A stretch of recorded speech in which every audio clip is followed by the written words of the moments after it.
The Islamic world in the modern period can justifiably be criticized for its lack of institutional stability. Leaders and ideologies often change dramatically. Government policies can seem as an extension of a leader's whims. Historical analysis teaches us that a key component which can prevent this from happening is the presence of a constitution, a basic charter of laws that defines a nation-state. One of the earliest instances of a constitutional movement in the Muslim world emerging was Qajar Persia at the turn of the 20th century. Recognizing the inability of their leaders to prevent the misery Persia experienced during the 19th century, Persians began clamoring for a body of law that would guarantee their basic rights. This movement evolved into a revolution which would serve as a springboard for the revolutionary activity which gripped the country throughout the 20th century. Old institutions were replaced with new ones, as the power of the Shah was eclipsed by a buoyant parliament that asserted its dominance on the political scene. Even though the movement was soon suppressed, its impact would come to shape Iranian politics and society ever since.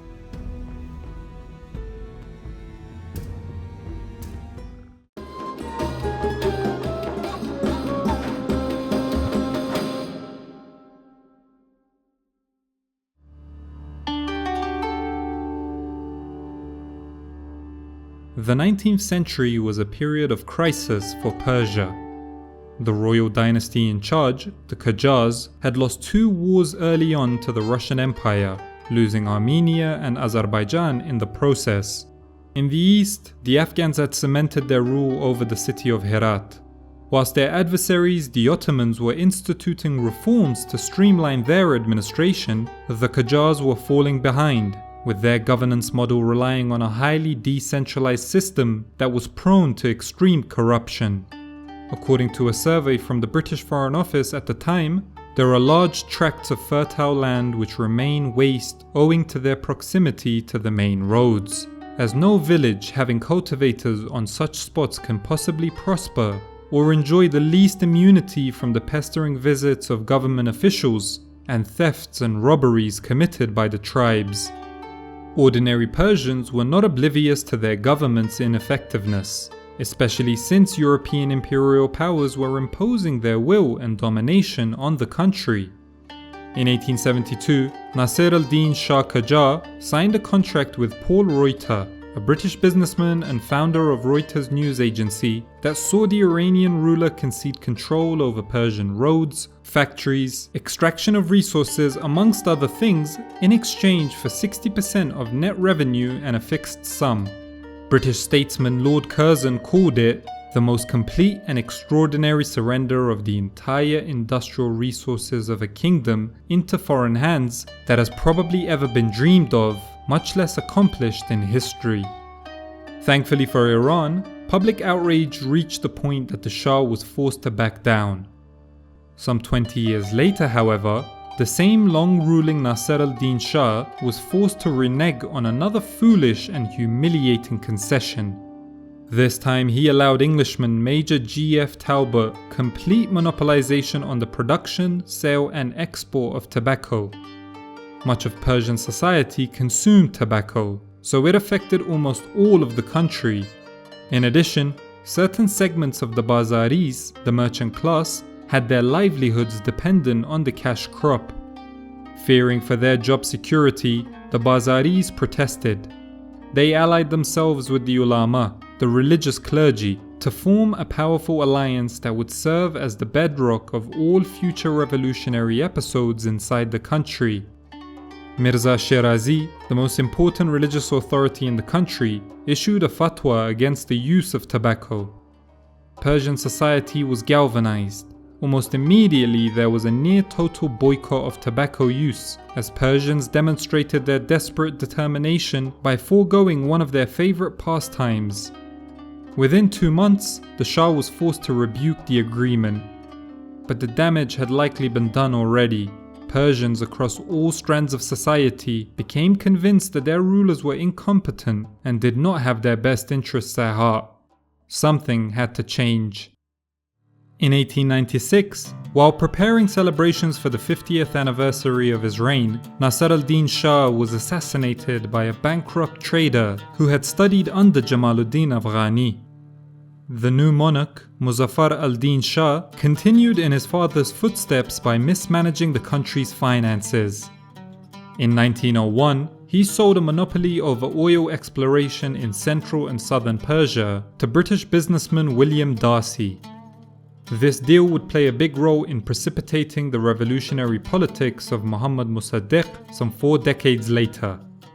At the same time, tariffs on native merchants were increased, and the Shah took out massive loans from Britain and Russia to pay for the government's expenditure. To appease his European lenders, Muzaffar al-Din Shah appointed Monsieur Naus, a Belgian, as the country's Director General of Customs. For the typical Iranian, they could not understand why their ruler was helping the Europeans at the expense of Iranians. Mind-bogglingly, Muzaffar al-Din Shah also relaxed controls over censorship, allowing for the proliferation of liberal newspapers and general political expression. As Persia and the wider Islamic world was experiencing a crisis in governance, or perhaps as a result of it, new political ideas were emerging that promised reform and vigor. The Dar al-Fanun and the Faculty of Law and Political Science became hubs for the production of these ideas. Whilst the Qajar's attempt at reform and modernization was largely pitiful at best, they did set up a few modern education institutions that went on to shape young intellectuals. As such, a growing voice emerged within Persian intelligentsia that believed the constitution should be a prerequisite for the stability and prosperity of their nation, a basic charter which defined the laws and identity of the state. All the European countries had them after all, and they were doing really well. This voice believed the constitution would hold the ruler to a certain standard and prevent a weak government that struggles to function. With so much of the nation united by a disdain for the inefficiencies and corruption of the government, and with the backing of such important segments of society, the Bazaris had numbers and money, the ulama had even more numbers, and their moral prestige afforded them great respect and thus authority, not to forget the burgeoning intelligentsia that gave them political vernacular and direction. By the turn of the 20th century, the conditions for revolution were in place. Incompetent governance, foreign enemies who constantly humiliated the nation, and popular forces that desperately wanted change. Now all that was needed was a spark.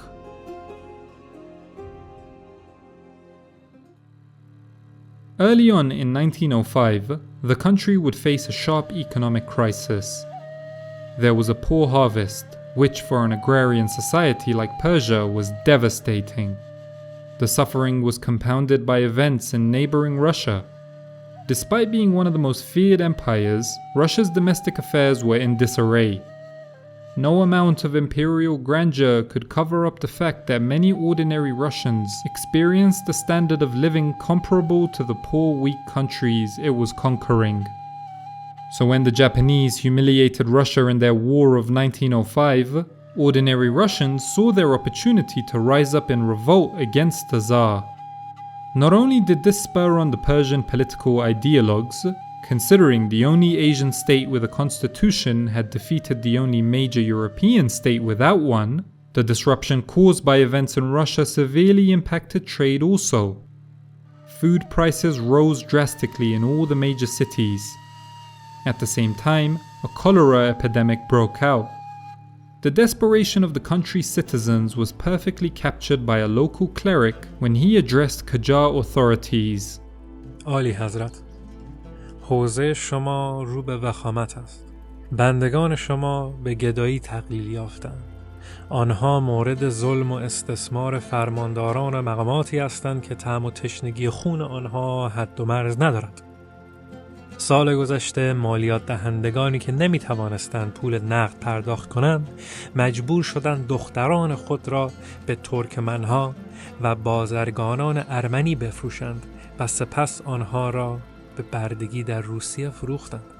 هزاران بندگان شما مجبور شده‌اند از این ظلم فرار کنند و به روسیه مهاجرت کنند. اگر چاره‌ای اندیشیده نشود، کشور از بین خواهد رفت. سیستان و بلوچستان را انگلیسی ها تصرف خواهند کرد، روس ها بخشای دیگر و عثمانی ها طرح‌های خاص خود را دارند. عالی حضرت، به مصیبت 15 میلیون روحی که در ترس زندگی شدند، تصوت بیگانگان زندگی می‌کنند گوش دهید.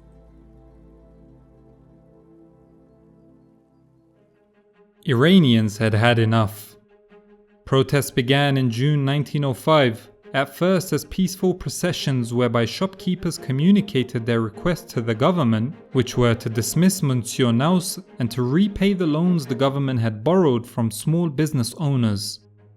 Even though Muzaffar al-Din Shah initially seemed willing to fulfill these wishes, which led to reduced protests, it quickly became apparent that he had no intention of following up on them.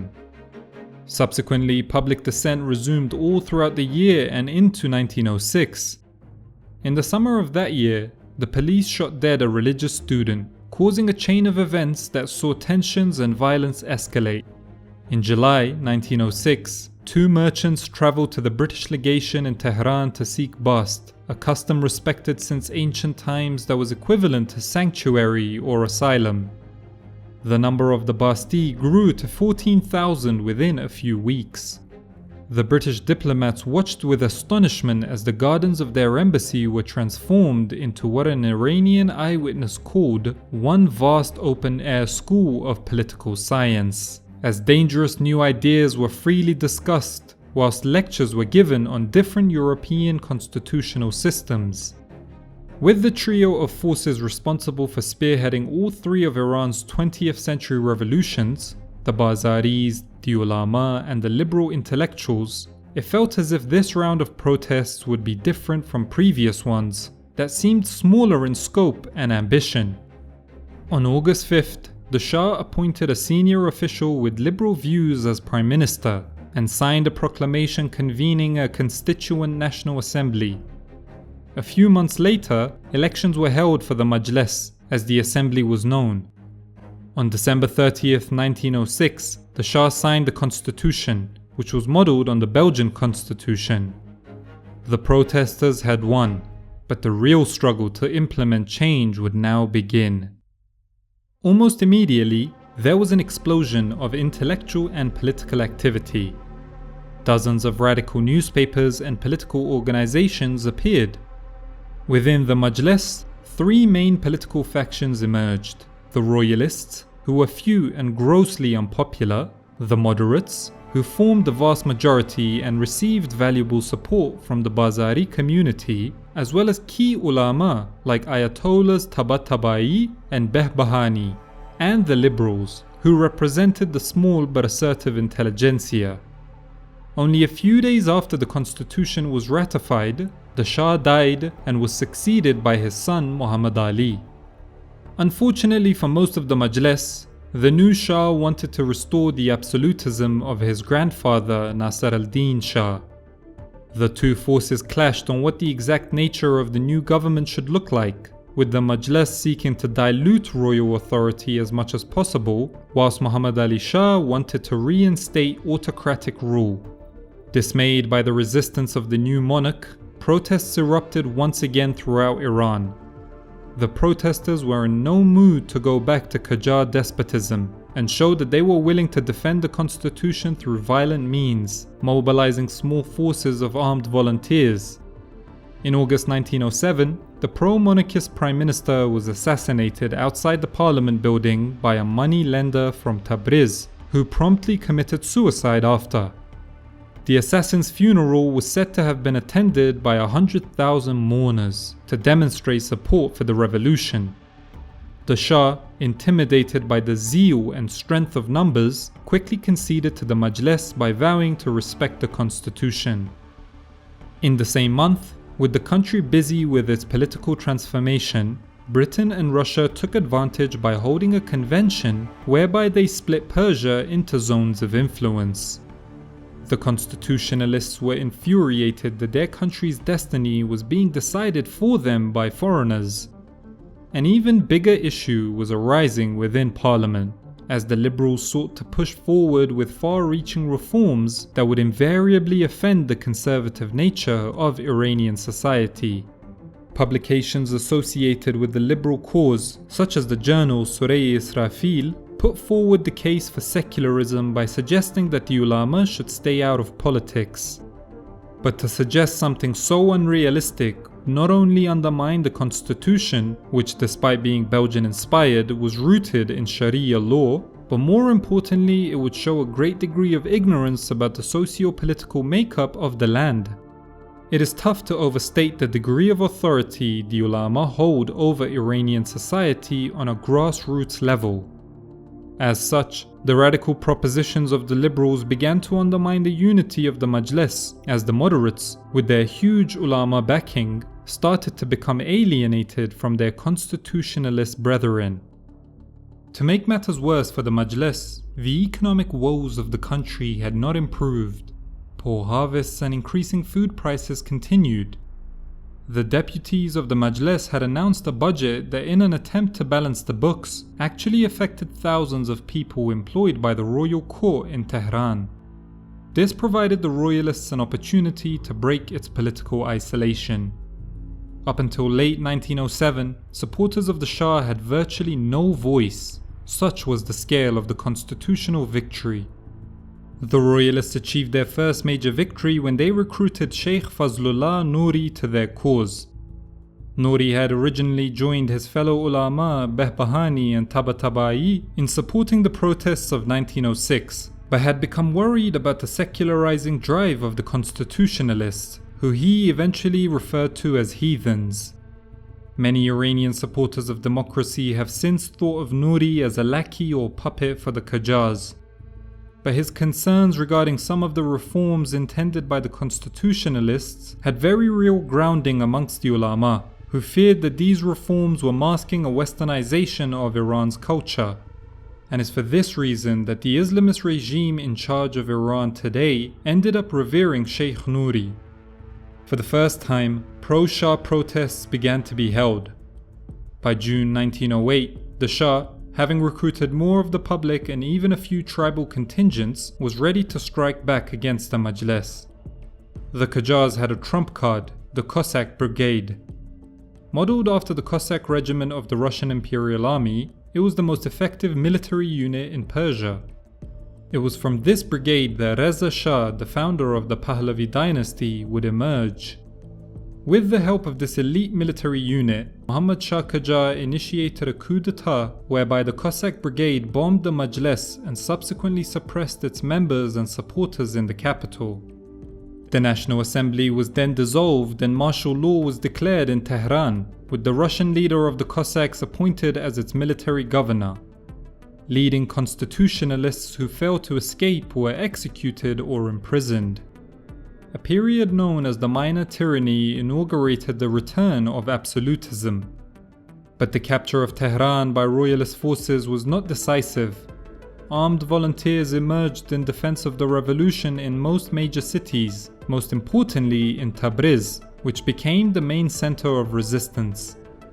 Under the command of Sattar Khan and his lieutenant Bakir Khan, the constitutionalists resisted a force sent by the Shah to bring the city to submission. For 11 months, Tabriz was besieged, with food and provisions not allowed to reach its inhabitants, thus leading to famine-like conditions.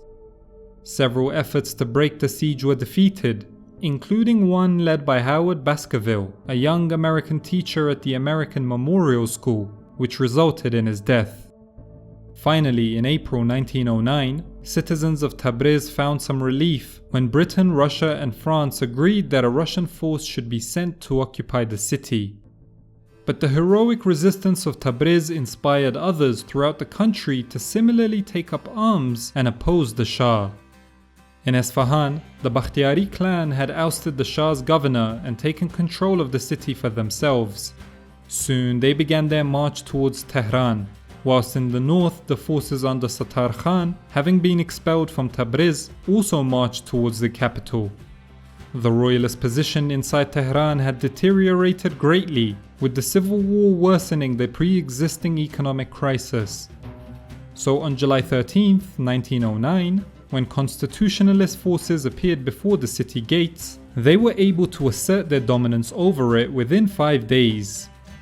A makeshift constituent assembly was formed, promptly declaring that Muhammad Ali Shah was to be deposed and replaced with his 12-year-old son, Ahmad. Leading royalists were tried and imprisoned, or as in the case of Sheikh Fazlullah Nouri, executed. The revolution had been rescued. The Majlis resumed its duties with renewed vigor when it reopened in November 1909. It soon negotiated the withdrawal of almost all the Russian troops inside the country's northern provinces, obtained a loan to rebuild the administrative structure, set up a police force known as the Gendarmerie, and recruited an American financial expert by the name of Morgan Schuster to reorganize the tax administration. But as is often the case with Middle Eastern states that initially enter into parliamentary democracy, the Majlis descended into internal conflict. The line separating the moderates and the liberals became more pronounced, as both sides dug their heels in and became less willing to compromise. The issue surrounding religiosity and secularism featured prominently. With the revolution having already turned violent, both sides were now more willing to use violence to advance their cause, turning Tehran into a bloody battleground by the beginning of 1911.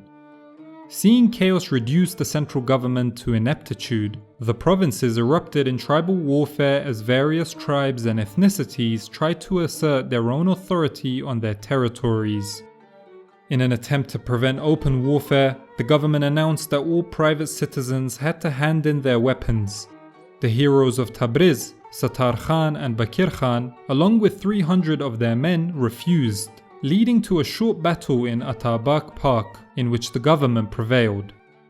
There were even attempts by the former Shah, Muhammad Ali, to return to power, but these were defeated.